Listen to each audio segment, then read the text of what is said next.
Stade Toulousain, podcast. On retrouve des similitudes avec ce que nous avons vécu, à la fois sportivement et humainement, il se passe quelque chose, donc ça explique aussi, je pense, nos résultats de ce début de saison. Le podcast de la culture rouge et noire. Bonjour à tous, il est né à Castres, mais son club de toujours est le Stade Toulousain. 4 fois champion de France, 3 fois champion d'Europe, ce 3/4 international est connu pour ses qualités de relance. Il est aujourd'hui entraîneur adjoint de l'équipe première et entraîneur de l'équipe espoir. Clément Poitronneau est avec nous. Ah, très bon joueur, Clément. Et un sens du jeu. Il avait énormément le sens du jeu et les relances, quoi. Très bon arrière. Magique, hein. Exceptionnel, merveilleux, élégant. Un mot, l'élégance. Et là, ça résume la carrière du joueur, quoi. L'élégance et la fidélité. Un bon joueur de club, polyvalent, hyper investi, voilà, un mec rouge et noir. Ah, splendide, le cœur, le talent, la tête, un joueur qui représente parfaitement l'esprit toulousain. Bonjour Clément. Bonjour. À l'époque, avec Frédéric Michalak, tu représentais la classe biberon du Stade Toulousain, champion de France à 19 ans, la première année où tu intègres les pros. Quel souvenir tu gardes de cette époque ? Un souvenir incroyable, évidemment, puisque j'ai eu la chance de jouer avec des joueurs que je fréquentais quand j'étais à l'école de rugby, et puis ensuite dans les catégories jeunes, juniors, cadets, tout ça. Donc forcément, c'était un grand moment pour nous déjà d'intégrer l'équipe première, et ensuite pour notre première saison, finir avec le bouclier, c'était inespéré.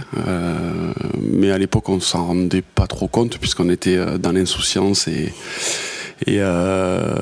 puis on a été très vite intégré dans un groupe qui était fabuleux. Donc ça s'est fait assez facilement. On s'est rendu compte par la suite que finalement c'était pas si simple. On est dans les vestiaires du Stade Toulousain, ils n'étaient pas comme ça à l'époque. Mais tu te rappelles vraiment tes premiers pas dans ce vestiaire des pros ? Ah oui, il était un peu différent, hein. Il était un peu moins joli, mais il était par contre chargé d'histoire. C'était un peu, quand on passait devant, c'était un petit peu le Graal de pouvoir accéder à cet endroit. Maintenant, c'est vrai qu'il est plus joli.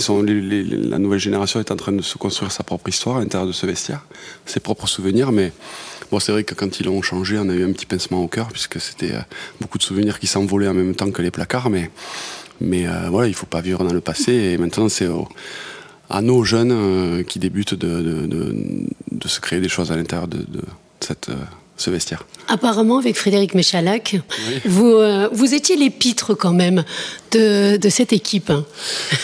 Ouais, on avait de l'énergie à revendre, hein. Puis l'intensité des entraînements, mine de rien, et de la compétition était moins difficile qu'aujourd'hui, donc on avait un peu de temps pour faire des conneries et on s'en privait pas, et puis on était plutôt bien accompagnés par quelques anciens qui n'en demandaient pas tant visiblement, donc la mayonnaise, comme on dit, a pris rapidement, humainement et à la fois sportivement aussi, donc tout était réuni pour qu'on passe des bons moments ensemble. Une petite anecdote peut-être ?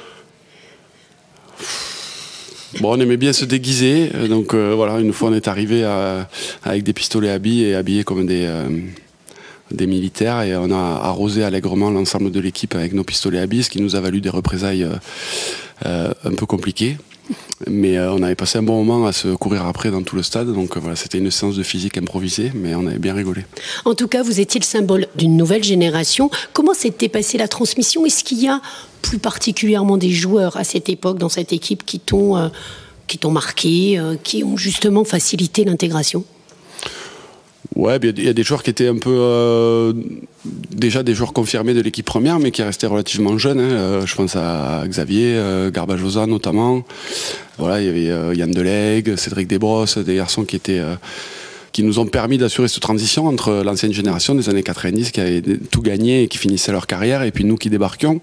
Donc c'est eux qui nous ont un petit peu pris sous leurs ailes et qui nous ont aidés à nous intégrer au groupe, et il y avait pas cet écart générationnel qu'il y avait avec les plus anciens, et ça nous a permis de faire la transition de la meilleure des façons, et puis après d'intégrer d'autres jeunes à notre tour, et c'était cette idée de transmission qui est importante pour le club et qu'on retrouve encore aujourd'hui. Oui, justement, aujourd'hui tu as le sentiment avec l'éclosion de cette nouvelle génération aussi qu'il y a des similitudes avec toi, ton épopée ? Ben oui, parce qu'on a des garçons aujourd'hui comme Maxime Médard, Yohan Huget ou Sofiane Guitoun qui ont de l'expérience, mais qui restent de jeunes joueurs malgré tout, parce qu'ils ont à peine 30 ans, donc ça reste relativement jeune. Et puis des garçons qui ont 19, 20 ans, qui intègrent le groupe et qui prennent le relais. Donc voilà, on retrouve des similitudes avec ce que nous avons vécu. Et un petit peu comme notre expérience, on sent que à la fois sportivement et humainement, il se passe quelque chose. Donc voilà, ça explique aussi, je pense, nos résultats de ce début de saison. Alors, hormis ta petite parenthèse sud-africaine, tu as toujours évolué au Stade Toulousain. Je rappelais en préambule que tu étais né à Castres. Oui, personne n'est parfait. Mais c'était une évidence pour toi de faire toute ta carrière au Stade Toulousain? Ça l'est devenu après quelques années. Passé ici, je n'avais pas de plan de carrière particulier, mais étant donné que tous les ingrédients étaient réunis pour que je m'épanouisse au club, j'avais finalement peu de raisons de changer, puisque j'ai toujours été animé par la compétition et par les victoires, et on gagnait.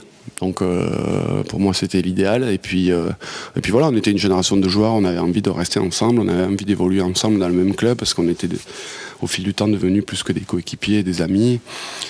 On avait tous la même ambition, donc voilà, c'était pas, il n'y a pas de raison pour moi de partir. Ça représentait quoi, le jeu à la toulousaine, à l'époque? Et même encore aujourd'hui? C'était une certaine idée de la liberté sur le terrain, avec la possibilité de prendre des initiatives, mais malgré tout dans un cadre qui était malgré tout défini. Même j'avais envie de dire, puisque le jeu était quand même moins stratégique peut-être qu'il ne l'est aujourd'hui, mais on s'était défini notre propre cadre en fait. Et ça collait à ton style, à ta personnalité? Ah ben oui, forcément. Moi je m'épanouissais là-dedans, même si parfois c'était un peu exagéré, même si parfois on allait un peu trop loin, et ça nous a joué quelques tours, mais globalement oui, moi c'était exactement ce qui me correspondait et je me sentais très à l'aise là-dedans. Tu as marqué combien d'essais avec le Stade Toulousain, tu le sais? Non, je sais pas, peut-être je sais pas, une cinquantaine peut-être. Et ton plus bel essai, tu t'en rappelles? Non, franchement non, j'ai pas de. Pas forcément. J'ai pas de souvenirs. Moi, j'étais pas trop, j'étais pas un scoreur. Hein. C'était pas trop mon truc. Un relanceur. Ouais, il y avait des garçons qui avaient vraiment ce sens de la ligne, quoi, qui avaient envie de marquer des essais et qui se donnaient les moyens de le faire. Moi, mon credo, c'était plus de mettre mes partenaires dans des bonnes conditions pour qu'ils arrivent à s'épanouir. J'essayais en tout cas de. Voilà, j'étais aussi content de faire marquer un joli essai à un de mes partenaires que de marquer moi-même. C'était une satisfaction importante. Je n'étais pas forcément accro à la ligne d'essai. Dans tous les joueurs prestigieux qui t'ont précédé au Stade Toulousain, est-ce que tu avais peut-être un modèle, quelqu'un qui t'avait inspiré? Très, très jeune, Thomas Castagnette était quand même une idole pour toute notre génération. Hein. C'était à la fois par son rugby, par aussi son physique, hein, puisqu'il n'était pas impressionnant finalement. Mais il allait très vite, il avait des appuis, il est techniquement irréprochable. Donc voilà, c'est vrai que pour nous, gamins, avec Fred, ça faisait partie quand même des idoles qu'on pouvait avoir. Ouais. Aujourd'hui, tu es à la fois entraîneur de l'équipe Espoir et entraîneur adjoint de l'équipe première. C'est important d'avoir créé une passerelle entre les deux? Oui, mais c'est quelque chose qui ne se faisait pas forcément. Et bon, on s'aperçoit qu'aujourd'hui, on a mis en place ça depuis quelques mois et ça fonctionne très bien, hein, puisque les résultats de l'équipe dans son ensemble est largement dû à l'éclosion de ces jeunes joueurs et à leur intégration en tout cas. Donc le fait de parler d'une même voix avec l'ensemble du staff, que ce soit les 6 entraîneurs professionnels et du coup nous en plus avec les espoirs, ça permet de les intégrer rapidement à notre rugby, ça permet qu'il n'y ait pas ce laps de temps parfois un peu délicat quand tu es un jeune joueur qui monte en espoir et qui ne connaît pas forcément les autres, qui ne connaît pas forcément tous les systèmes, tout ça. Bon voilà, ça permet d'éliminer toutes ces incertitudes-là, toutes ces approximations ou tous ces doutes. Et ils sont directement disponibles pour jouer avec l'équipe 1 quand on fait appel à eux. Et force est de constater que ça marche bien, que ça leur permet d'engranger de la confiance, de connaître les joueurs avec qui ils sont amenés à évoluer. Et du coup, ça rend les choses plus simples. Pour revenir à ton palmarès, c'est donc 4 boucliers de Brennus, 3 titres européens. Si tu devais en conserver qu'un?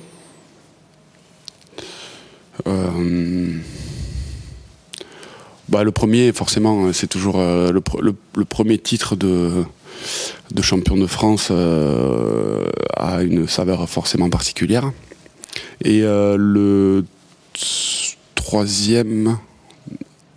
second titre de champion d'Europe forcément, contre le Stade Français après prolongation, ce qui venait en plus l'année suivant la finale perdue contre les Wasps, donc voilà, j'avais besoin de me racheter d'une certaine manière. Et donc j'avais fait les 100 minutes, je crois, ou 110 minutes. J'avais fait tout le match, plus les prolongations. Et c'est vrai qu'au coup de sifflet final, j'étais quand même soulagé de soulever une nouvelle fois cette Coupe d'Europe. C'est ton pire souvenir, ça, 2004 ? Bon, forcément, ouais. Ça restera. Ce qui est un peu pénible, c'est que c'est ce dont on se souviendra le plus me concernant. Oh, je pense pas quand même. Puisqu'on le ressort à tous les triages. Donc forcément, on me le rappelle assez souvent. Franchement, c'est un mauvais souvenir comme une défaite en finale. Après l'événement en lui-même, Guy Novès à l'époque avait très bien géré la situation pour moi. Et m'avait vraiment vite remis en selle et m'avait permis de l'évacuer rapidement, mes partenaires aussi. Donc finalement, ça reste pour moi un mauvais souvenir d'une finale perdue. Et je pense avoir prouvé par la suite qu'on était capable et j'ai été capable d'autre chose. Donc pour moi, c'est tranquille maintenant par rapport à ça. Alors nous sommes dans une semaine européenne. Toulouse et l'Europe, c'est une grande histoire. Mais on dit souvent que les joueurs préfèrent le bouclier de Brennus. On sait qu'à Toulouse, c'est différent parce que voilà, il y a 4 titres européens. Pour toi, c'est l'Europe, ça signifie quoi ? L'Europe, déjà, ça signifie le meilleur niveau européen, forcément, par la force des choses. Ça signifie une compétition qui est différente, qui est très intense, courte, avec beaucoup d'intensité, avec peu de droit à l'erreur. Ça représente aussi une passerelle indéniable avec le niveau international, sachant qu'aujourd'hui le niveau s'est un peu réduit entre Coupe d'Europe et niveau international, alors qu'à l'époque il y avait quand même un gap important entre le top 14, la Coupe d'Europe et le niveau international. Voilà, c'est une ambiance particulière, ouais. J'allais le dire. Voilà, les stades anglo-saxons, irlandais, tout ça, enfin quel qu'il soit, ça a forcément une saveur un peu différente. Et puis on se confronte à ce qui fait de mieux, avec des matchs à très haute intensité, avec souvent beaucoup de pression. Voilà, il faut arriver à transformer tout ça en positif, en pression positive, mais c'est un super challenge, quoi. Donc on a pu voir les émotions, l'intensité du quart de finale à l'Arena, ce que ça a engendré derrière comme passion, et puis maintenant cette demi-finale qui s'approche. Voilà, ça... La dernière fois justement que Toulouse a affronté le Leinster, c'était en 2010. C'était au Stadium en revanche, la demi-finale. Tu y étais, quel souvenir tu gardes de ce match ? On avait gagné, non, oui. Il me semble. Oui, parce qu'on est champion après contre le Biarritz. Avec tous ces titres, je ne me souviens pas du tout. Oui, non, mais c'est toujours des batailles assez épiques. Et là, pour le coup, on les avait vraiment dominés. Pourtant, il y avait O'Driscoll, Darcy, enfin toutes les stars irlandaises de l'époque, et on avait vraiment maîtrisé notre sujet. Mais bizarrement, contre Leinster, je garde un autre souvenir d'une demi-finale perdue à la Viva, où c'est une des rares fois où on avait terminé le match sans regret aucun, parce qu'on avait vraiment joué notre meilleur rugby et ils avaient simplement été meilleurs que nous. Et ça reste un de mes meilleurs souvenirs aussi de Coupe d'Europe, en tout cas en termes de qualité de jeu, d'intensité. Et voilà, il y a parfois des défaites aussi comme ça qui vous marquent, mais de manière positive, et ça nous avait propulsé ensuite jusqu'au titre de champion, puisqu'on avait, je pense, surfé sur la vague de cette intensité-là jusqu'à la fin de la saison, et ça nous avait beaucoup aidé. Donc voilà, dans tous les cas, une demi-finale contre une province irlandaise ou anglaise, ça reste un grand souvenir. Parfois douloureux, mais en tout cas, on en garde quand même quelque chose. Le Leinster, c'est le champion d'Europe en titre, c'est le seul club avec le Stade Toulousain à avoir 4 titres européens.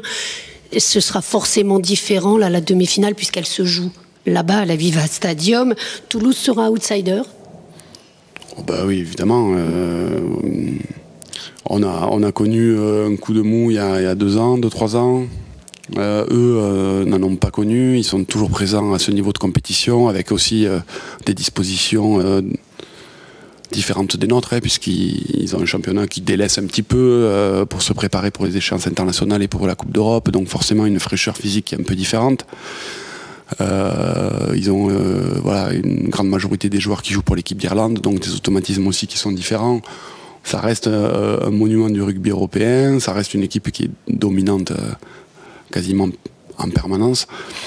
Donc pour nous, on sera complètement outsider, évidemment. On y va pour jouer notre chance à fond, évidemment, avec nos qualités, mais on sait qu'il faudra qu'on soit tous au top au même moment et tous ensemble pour pouvoir se sortir de ce match. Je pense que ça va être un match très serré, mais vu la dynamique du Stade Toulousain actuel, une petite victoire de 2 points du Stade Toulousain, ça conviendra très bien, quoi. Moi je vois le Stade Toulousain aussi, 25-12. Même si Leicester c'est costaud, je pense que Toulouse est au-dessus. 21-18 pour Toulouse après prolongation. Ouais, Toulouse qui gagne aussi 28-21. Courte victoire, mais on va gagner quand même. Ah bah oui, ça va être très dur même. Ça va être très dur.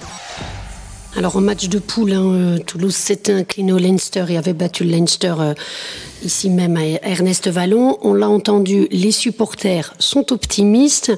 Pour toi, le scénario idéal, ce serait quoi? On peut rien prévoir sur ce genre de rencontre. On peut juste prévoir l'intensité du combat. On peut prévoir un peu leur système global, puisque finalement c'est ni plus ni moins que celui de l'équipe d'Irlande. Et puis voilà, ils sont réguliers dans leur stratégie depuis de nombreuses années. Donc on n'aura pas vraiment, je pense, de surprise sur la façon dont ils vont jouer. Comme je l'ai dit, ni sur l'intensité du combat. Après, le scénario du match, qui aurait pu prévoir qu'on prendrait un carton rouge en quart de finale au bout de 20 minutes et qu'on s'en sortirait à 14 contre 15, on ne peut pas savoir. Un match de phase finale, c'est toujours particulier. Il peut tout se passer. Voilà, donc il faut surtout essayer de laisser le moins de place possible au doute et à l'incertitude, malgré tout, dans notre préparation. Mais on sait que voilà, tout peut arriver. Merci beaucoup, Clément. Avec plaisir. Merci à tous et n'oubliez pas, ce dimanche, rendez-vous à midi au stade Ernest Vallon. Pour tous ceux qui n'ont pas la chance d'être en Irlande, vous pourrez suivre sur écran géant la demi-finale de Coupe d'Europe entre le Leinster et le Stade Toulousain. L'entrée est gratuite.